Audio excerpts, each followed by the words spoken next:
상쾌한 아침 원지에서 출발합니다.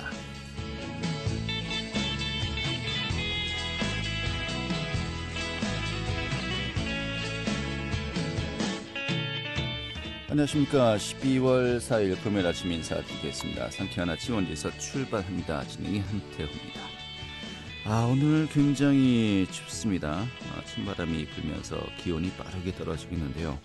현재 원주 지역의 기온이 영하 4도로 올겨울 들어서 가장 춥습니다. 또 찬바람의 체감 온도는 영하 7도까지 떨어졌습니다. 이 한낮에도 예년 기온을 밑돌면서 쌀쌀할 것으로 보이고요. 또 이 영하권의 추위는 내일까지 이어지다가 휴일엔 잠시 좀 주춤할 것으로 전망되고 있습니다. 좀 아침 출근길 좀 두꺼운 외투나 장갑, 목도리로 보온에 각별히 신경 쓰셔야 되겠습니다. 자, 오늘 준비한 소식 살펴보도록 하죠. 지방자치법 전부 개정안과 자치경찰제 도입이 현재 국회에서 정말 막바지 단계에 이르렀습니다. 어제 해당 상임위원회를 통과하고요. 다음 주 9일 다른 핵심 법안들과 함께 본회의 통과가 예상되고 있는데요. 좀 이 내용을 또 살펴보도록 하겠습니다. 이 코로나19 재확산으로 원주 지역의 농촌 체험 휴양마을들도 피해를 입고 있다고 합니다. 그 상황 좀 살펴보고요. 또 문학의 소식도 점검하도록 하겠습니다. 12월 4일 금요일 상쾌한 아침 원지에서 출발하겠습니다.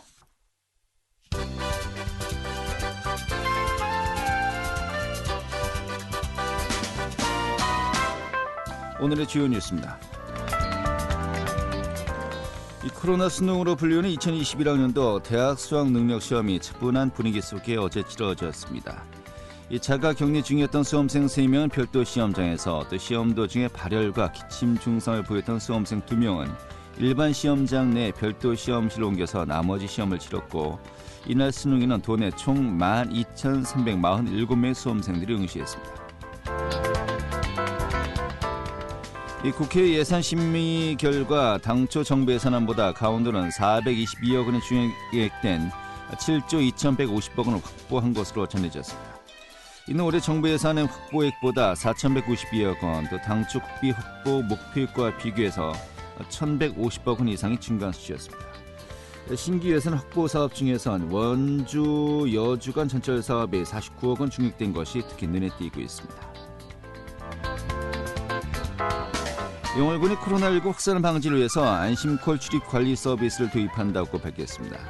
안심콜 서비스는 휴대전화만 있으면 누구나 쉽게 이용이 가능해 출입 방문자가 지정된 전화번호로 전화를 걸어서 멘트가 나오면 인증이 완료되는 것입니다.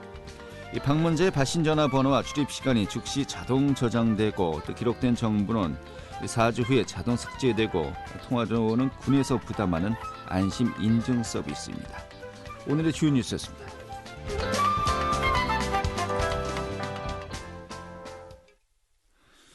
네, 지방자치와 분권에 정말 새로운 장을 열게 될 것으로 기대가 되고 있는 지방자치법 정부 개정안, 또 경찰 조직을 국가경찰과 자치경찰로 나눠서 이 자치경찰 제도를 본격 도입하는 경찰공무원법 개정안이 어제 해당 상임위원회를 통과했습니다.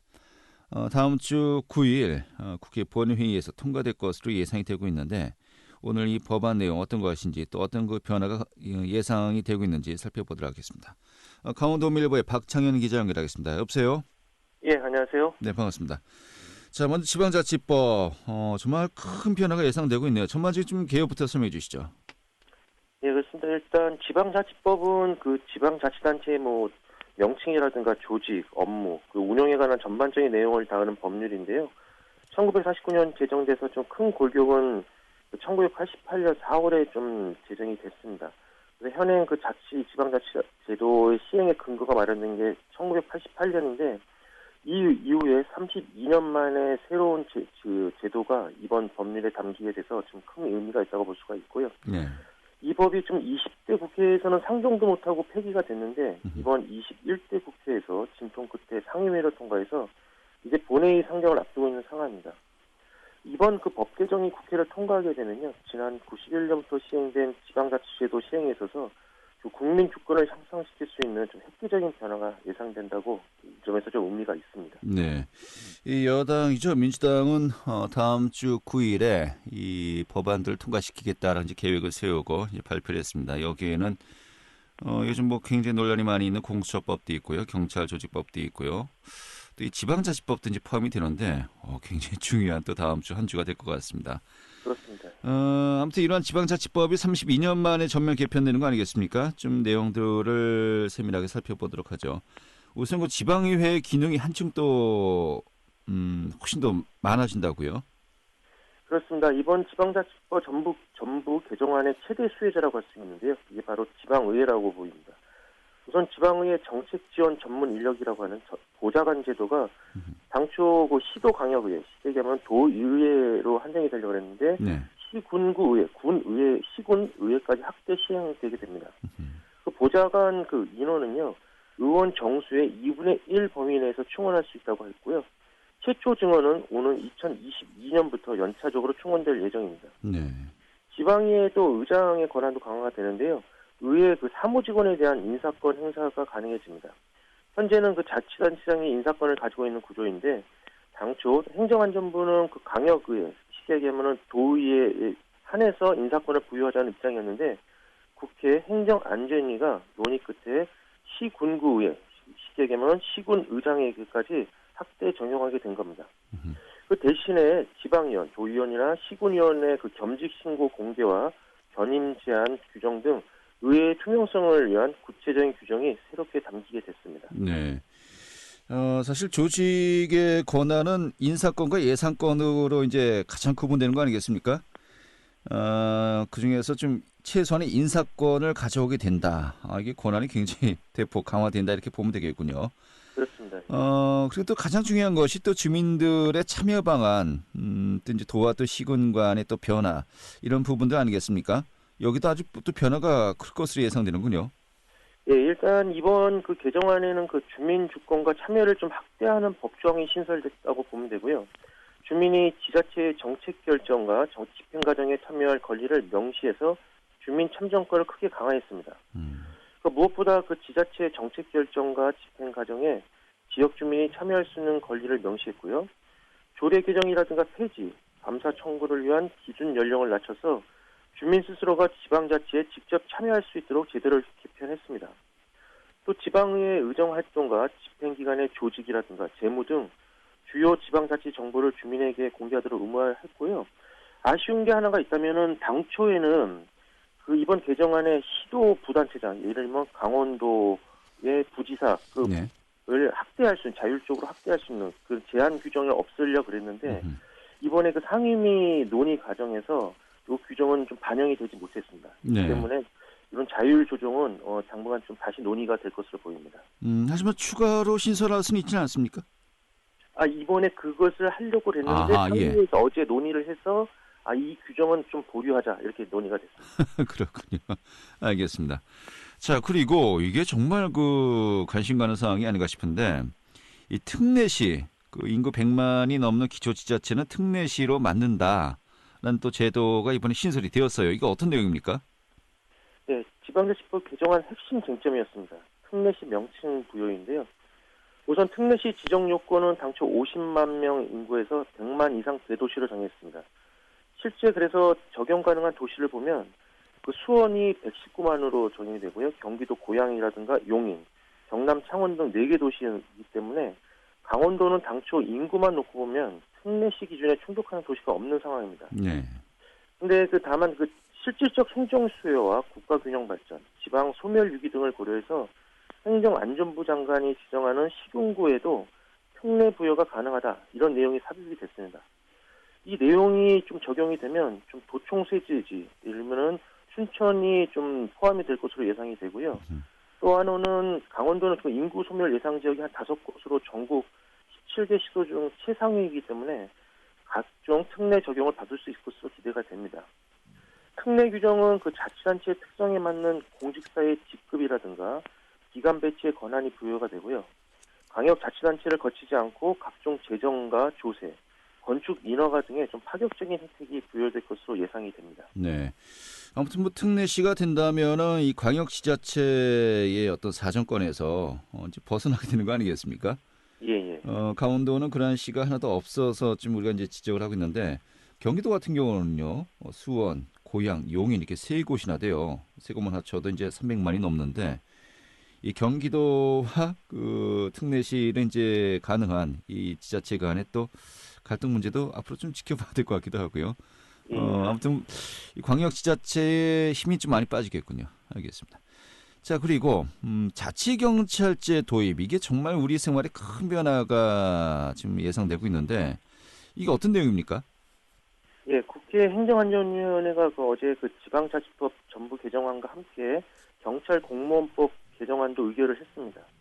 이 개정안이 최종 통과가 되면 자치경찰제는 내년 1월부터 6월까지, 그러니까 내년 상반기까지 시범 시행 후에 내년 하반기 7월부터 전국적으로 실시하게 됩니다. 해당 개정안에는 경찰 기능을 국가경찰과 자치경찰로 나누게 되고요. 국가수사본부를 신설하게 됩니다. 또 정보경찰 개혁 등의 내용도 담겨 있습니다. 자치경찰제는 국가경찰과 자치경찰 3으로 나누게 되고요. 경찰 간 신분은 분리하지 않고 일원화 모델이 도입이 됐습니다. 네. 국가경찰 사무는 그 경찰청장이 맡게 되고요. 자치경찰 사무는 시도 자치경찰위원회가 맡게 됩니다. 또 수사경찰 사무는 국가수사본부장이 지휘 감독하도록 했습니다. 이것은 그 검경 수사권 조정에 따라서 경찰로 이관된 수사 기능을 국가수사본부장이 전담하기 때문에 경찰청장은 개별 사건에 대한 구체적인 지휘와 감독을 할 수 없게 됩니다. 네. 뭐 현재 뭐 공수처 설치 개정안이 이제 논의가 되고 있고요. 또 검경 수사권 조정, 또 지금 이야기한 이제 그 지방자치법과 함께 자치경찰제 도입, 이 사법 체계에도 정말 큰 변화가 예상이 되고 있군요. 자, 그런데 이 자치경찰제가 실제 우리 생활에서 좀 어떤 변화를 좀 가져올 것으로 예상이 가능할까요? 네, 그 자치경찰의 좀 업무를 좀 살펴보면은 주로 시민들과 좀 밀접한 그 것들입니다. 예를 들면 방범 순찰 등 주민 생활 안전이라든가 교통법규 등 위반 단속 등 교통활동, 또 지역 내 그 다중 운집 행사의 안전관리 등을 좀 맡게 됩니다. 또 학교 폭력이라든가 아동 여성 관련된 범죄 수사도 담당하게 됩니다. 그 일각에서는 원래 그 취자 보호 조치 등 좀 지자체 복지 업무까지 가중하게 떠안는다 이런 지적이 있기 때문에 이런 조항은 삭제가 돼서 자치경찰 도입에 따른 업무 부담은 다소 해소될 것으로 전망이 됩니다. 그 무엇보다 자치경찰제 도입은 경찰 승진 인사에 좀 숨통을 칠 것으로 기대가 되는데요. 일단 그 일선 서장급인 총경급 자리가 대폭 늘어나기 때문에 극심한 인사 정체도 해소될 것으로 보입니다. 이 때문에 경찰 내부에서는 자치경찰 도입으로 좀 수사권이 분리되면서 경찰의 좀 유상이 좀 다소 힘이 빠진다는 우려도 있지만 승진 등 근무 여건은 오히려 향상될 수 있다는 점에서 반기는 분위기입니다. 네. 하지만 이번 그 자치경찰제 도입으로 경찰이 그 자치 소속 권력에 좀 예속될 수 있다는 우려가 있고요. 아울러서 자치경찰에 대한 자율성이 보다 좀 강화될 필요가 있다. 이런 점이 지금 제기가 되고 있는 상황입니다. 네. 지금 이야기한 것처럼 기대되는 부분도 있습니다만 분명히 또 우려점들도 있거든요. 이런 부분들 어떻게 또 균형을 잘 맞추고 또 어떻게 시행될지 지켜봐야 되겠는데 이게 사실 좀 여야 간의 의견차가 있는데도 불구하고 민주당의 의지가 굉장히 강하기 때문에 다음 주 9일 이제 통과될 것으로 예상을 하고 있는 거 아니겠습니까? 일단 네. 최종 표결까지 뭐 큰 무리는 없을까요? 지금 일정 어떻게 됩니까? 네, 마지막 일정을 뭐 8분 능선을 넘었다고 볼 수가 있는데요. 일단 8일 날 국회 법제사법위원회가 열리고요. 여기서 이것을 통과하게 되면 9일 본회의에 상정될 예정입니다. 여기서 통과가 되면 최종 그 개정안이 통과가 되는데요. 네. 이 때문에 저 정치권과 시민사회단체는 본회의 통과까지 좀 개정안의 수정이라든가 보완의 필요성을 조언하고 있습니다. 그 여러 가지 내용 중에서 무엇보다 아까 앞서 말씀드린 특례시가 주로 수도권에 집중돼 있고요. 네, 경기도만 아까 있다고 얘기했어요. 울산, 창원이 이제 포함되어 있지만. 경남 창원이 있고요. 예. 이들 도시가 좀 수도권에 집중돼 있고 막대한 재정 특례가 좀 주어질 수 있기 때문에 오히려 국가 균형 발전을 저해할 수 있다. 그리고 무엇보다 지방 소멸 유기 도시에 대한 대응책이 마련돼야 된다는 이 주장이 좀 제기가 되고 있고요. 또 이번 개정안에는 주민 자치의 조항이 좀 삭제가 됐습니다.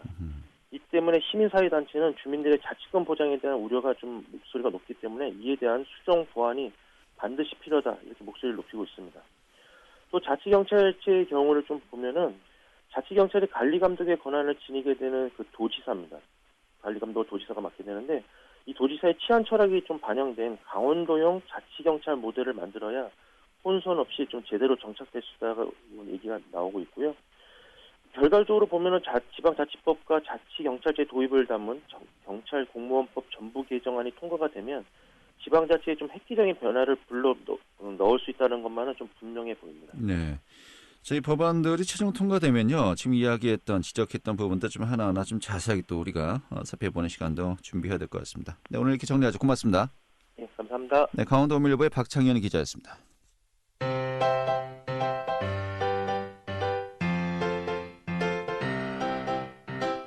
KBS 원주방송국이 유튜브 다시 듣기 서비스를 실시합니다. 매일 아침 강원 영서남부권의 뉴스와 정보를 전해드리는 상쾌한 아침 원주에서 출발합니다는 KBS 원주라디오 유튜브 채널을 통해 다시 들을 수 있습니다.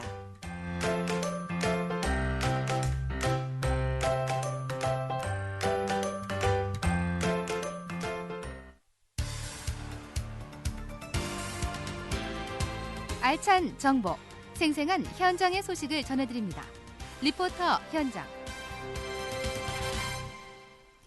네, 각 농촌 지역마다 특색을 살린 농촌 체험 마을이 운영되고 있죠. 하지만은 코로나19로 또 요즘 방문객이 급감하면서요, 큰 지장을 받고 있다고 합니다. 또 각종 지역 축제나 행사도 줄줄이 취소되면서 좀 어려움이 가중되고 있는 것인데 오늘 좀 그 현황 좀 간략하게 살펴보도록 하죠. 김민지 리포터 자리했습니다. 어서 오시죠. 네, 안녕하세요. 네. 자, 먼저 농촌 체험 마을 좀 개요부터 설명해 주시죠. 네, 농촌 체험마을이란 시민들을 대상으로 농촌의 다양한 삶과 문화를 체험할 수 있도록 조성한 체험마을인데요. 엄밀히 말하면 마을 만들기 사업의 일환으로 진행되는 프로젝트로 농촌 자원을 활용한 농촌경제 활성화 사업입니다. 도시민들에게는 농촌 체험마을을 통해서 휴식의 기회를 주고 농촌 지역의 주민 소득을 높이며 또 농촌의 인구를 유지할 수 있도록 지원하는 사업인데요. 농촌 주민들이 참여해서 체험마을의 프로그램을 직접 개발하고 홍보한다는 것에 큰 의미를 갖고 있습니다. 원주시의 11개 마을을 포함해서 강원도 내 농촌 지역마다 특색을 살린 농촌 체험마을이 운영되고 있는데요. 다만 올해는 코로나19로 농촌 체험마을을 찾는 방문객이 급감하면서 농촌 경제에도 영향을 받고 있다고 합니다. 원주 농촌체험휴양마을협의회 정남용 사무국장에게 듣겠습니다. 새농촌이라는 이제 예전에 불었던 바람이 있죠. 그러니까 정부 차원에서 마을별로 새농촌 사업을 한 것 중에 일원으로 그 마을에 이제 이렇게 체험관이 지어져 있어요. 체험을 진행하고 그걸로 수익을 올릴 수 있는 이제 곳에 그런 여건을 전체적으로 보고 지정을 해주는 거죠. 운영을 정부에서 지원해주는 사무장님들이 계세요. 그래서 사무장님들이 전문적으로 마을을 운영하는 데 도움이 되어줄 수 있는 이제 분들이 한 분씩 파견이 나와 있다고 보시면 되거든요. 방문객과 매출은 전년도에 비해서 한 80% 정도가 줄었고요. 거의 안 됐다고 보시면 돼요. 근데 사실은 이제 우리가 농촌 체험이라는 게 비대면으로 하는 게 정말 국한돼 있고요. 말 그대로 현장에 와서 농촌을 느끼고 거기에서 체험을 해야만 되는데 비대면으로 하는 거에 있어서 좀 고민은 좀 많아요. 가족 단위로 소규모의 이런 분들이 와서 체험할 수 있는 거를 조금 하려고 좀 사무장님들이 지금 노력하고 있어요. 네. 자, 그런데 올해는 뭐 농촌 체험 마을에도 역시 방문객이 크게 줄지 않았습니까? 네, 원주 농촌체험마을은 총 11곳으로 지난해 전체 방문객은 10만 명이 넘었는데요. 올해는 지난달을 기준으로 약 절반 수준인 5만여 명으로 급감했습니다. 이 중 매년 많은 사람들이 방문해온 원주시 판부면의 꽃 양귀비 마을은 지난해 약 5만여 명에서 올해 3만여 명으로 방문객이 크게 줄었는데요. 특히 원주시 소초면의 청정학곡마을과 신림면의 삼송마을도 70에서 80% 이상 급감했습니다. 농촌체험마을에서는 체험 프로그램과 함께 지역 특산물도 판매해서 농촌 경제에 많은 도움이 돼 왔는데요. 올해는 코로나19 장기화로 인해 학생 농촌 체험이나 기관단체 연수 등이 줄줄이 취소되고 있는 상황입니다. 현재 원주시의 농촌 체험마을은 원주시에서 인건비의 일부를 지원해주고 그 외는 모두 지역 주민이 비용을 감당하고 있는데요. 강원도 내 대다수 농촌 체험마을은 시군의 지원을 받고 있지만 원주 지역은 기본 운영비나 시설 유지 비용조차 시의 지원을 받고 있지 않다고 했습니다. 현재는 코로나19 장기화로 인해 자금이 부족해지면서 마을 기금을 빌리는 상황인데요. 농촌체험마을의 운영은 주민들이 직접 운영하고 있기 때문에 코로나19 장기화로 인한 운영 중단도 고려할 수 있는 상황이라고 했습니다. 원주 삼송마을 박원순 사무장에게 듣겠습니다. 저희 삼송마을은 쌀찐빵으로 유명한 그런 마을로서 현재 체험관에서 쌀찐빵 만들기 체험을 주체험으로 진행하고 있고, 그 비대면 체험을 저희가 농촌 체험은 어렵잖아요. 근데 저희는 이제 빵 체험이기 때문에, 쌀찐빵 만들기 체험이기 때문에 소규모 가족 단위로도 와서 가능합니다.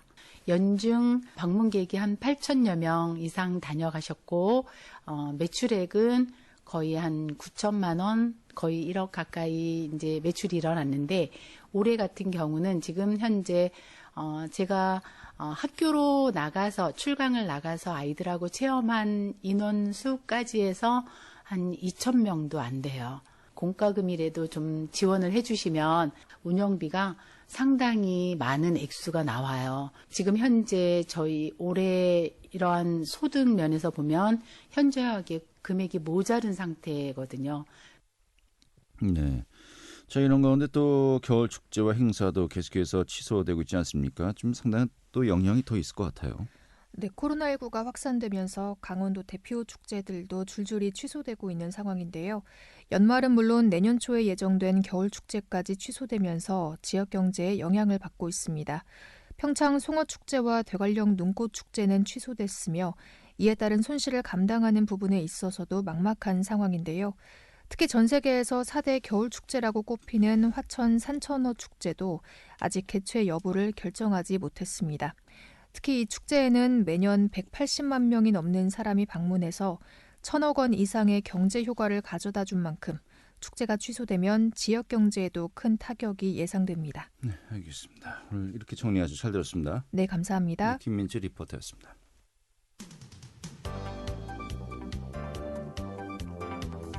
생생한 현장, 유익한 생활 정보를 전해드리겠습니다. KBS 원주라디오 상쾌한 아침 원주에서 출발합니다를 함께하고 있습니다.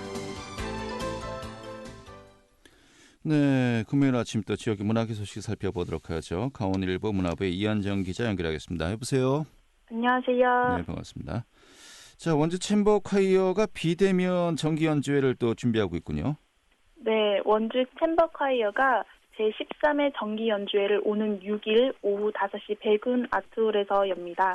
이 정남규 원주 시립합창단 상임지휘자의 지휘와 이선영, 이다은 씨의 반주로 다양한 찬양곡을 준비했는데요.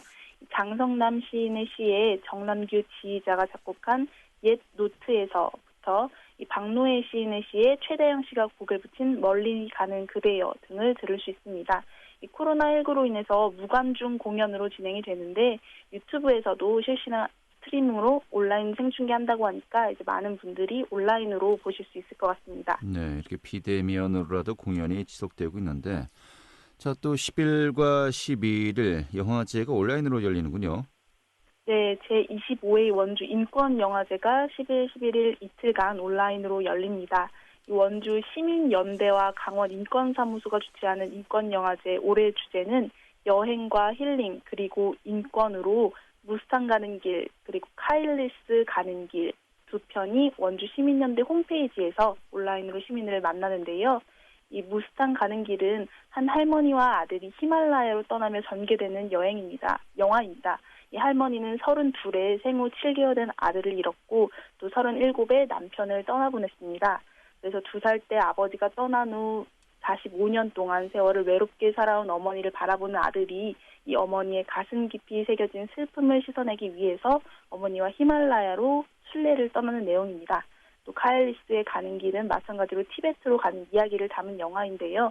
모두 코로나19 시대에 주목받는 기록 영화들이니까 많은 분들이 안전하게 온라인상에서 감상해 보시면 좋을 것 같습니다. 네, 알겠습니다. 자, 그리고 평창 소식 또 하나 더 살펴보도록 하죠. 이 평창에서 평창 세계 문화 오픈 대회가 열린다고 하는데 이게 어떤 대회입니까? 네, 더 나은 세상을 꿈꾸는 혁신가들이 평창 세계 문화 오픈 대회 베터 투게더 챌린지를 통해서 사람들을 만나고 있습니다. 오는 23일까지 평창에서 열리는데요. 안전함을 위해서 온라인으로 개막해서 이 전 세계 체인지 메이커와 지역 혁신가, 또 공익 활동가, 컬처 디자이너들이 모여서 더 나은 세상을 위해 긍정적인 변화를 만들 수 있는 방법이 무엇일지 고민하는 문화 축제입니다. 이 행사는 베터 투게더 아이디어 챌린지와 평창과 베터 투게더 하기라는 주제로 영상을 담아내는 베터 투게더 챌린지 이 두 가지로 진행이 됩니다. 네, 이게 좀 쉽게 잘 와닿지 않기도 하는데 좀 자세하게 네. 좀 설명을 부탁드리겠습니다. 이게 어떤 식으로 진행이 되는 겁니까? 예, 베터 투게더 아이디어 챌린지의 경우 참가자들이 크게 평창을 디지털 노마드 시티로 만드는 방법, 또 평창 인구 유입 방법, 올림픽 도시 평창에 어울리는 문화예술 체육 콘텐츠 기획 등의 자유 주제 중 하나를 선택해서 사진과 이미지, 글, 인포그래픽 등 다양한 자료를 활용해서 구체적인 실현 방안과 함께 제안하면 되는 건데요. 이 참가 대상은 컬처 디자이너와 공익활동가, 크리에이터, 일반 시민 등 누구나 지원이 가능하고 12월 10일까지 지원을 하시면 됩니다. 이 최종 수상자는 아이디어의 공익성과 창의성, 또 실현 가능성, 지역적 특성을 종합해서 선정하고 23일 폐막식에서 총 상금 1,000만 원과 함께 시상이 진행되는데요. 자세한 내용과 신청은 베터 투게더 챌린지 홈페이지를 통해서 확인하시면 되고요. 네, 알겠습니다. 좀 많은 분들 좀 관심을 가지고 함께 또 좀 지켜보셨으면 좋겠네요. 오늘 이렇게 정리 아주 잘 들었습니다. 고맙습니다. 네, 강원일보 문화부 이현정 기자였습니다. 자, 12월 4일 금요일에 함께했던 KBS 원주방송국의 상쾌한 아침 원주에서 출발합니다. 오늘 소식은 여기까지입니다. 이 추위에 건강 조심하시고요. 자, 편안한 주말 휴일 보내시고 다음 주 월요일에 다시 뵙도록 하죠. 고맙습니다.